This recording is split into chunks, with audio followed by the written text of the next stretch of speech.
Welcome to the M&A Forum. I'm Dan Meyer. I'm president of BizTimes Media and publisher of BizTimes Milwaukee and BizTimes.com. And I'd like to thank and recognize Schenck and Folliard-Lardner for their involvement in today's program.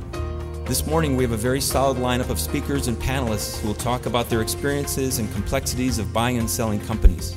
The three things that are influencing buyers that I've mentioned here: limited organic growth, which is motivating strategic buyers to look to M&A to grow; unprecedented amounts of liquidity and borrowing capacity at corporations; and PE fund expiration are a little bit of a perfect storm right now.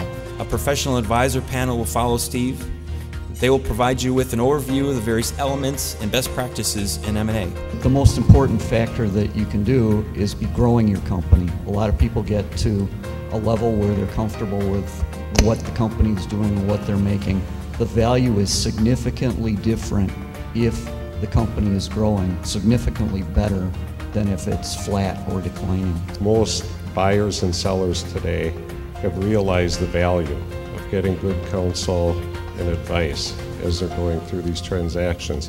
I think that's helping to raise the multiples and have more successful transactions, both during it, that they get completed, and that they're successful years later. Quite frankly, if you haven't started your process now, you may well be too late. I'm not going to say that you shouldn't start now and try to get something out the door before the end of August, but you are 22 deals going out from Steve's shop alone at Baird.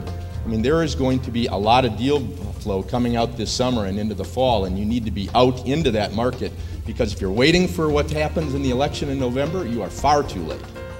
Following this panel is another panel comprised of individuals with M&A experience, providing you with insights based on their personal experiences. I would just suggest that you talk to as many people as you can about it. There is always the concern of confidentiality, but frankly, ownership transition is a normal event. Most of us in this room make a living doing it, and so for those who haven't explored it, is something that there are a lot of people who are familiar with how to go about it, how to manage the process. The society has changed where it's okay to make a deal, it's okay to sell and merge, where in the old days it wasn't. So society has changed, and so you see a lot more deals, you see a lot more networking. I think everything's for sale.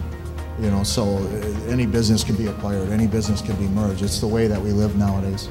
Is it, liquidity for me? Is it a good experience for succession planning and bringing my company forward? Or is it that I want to take my company to the next level? I want an infusion of capital, but in the case of strategic, maybe I want to stay engaged and involved in the business. So lots of different motives, and those will really dictate the behavior and the cadence and the process of the deal. And finally, the last part of the program will include 4 different breakout sessions and additional best practices in M&A.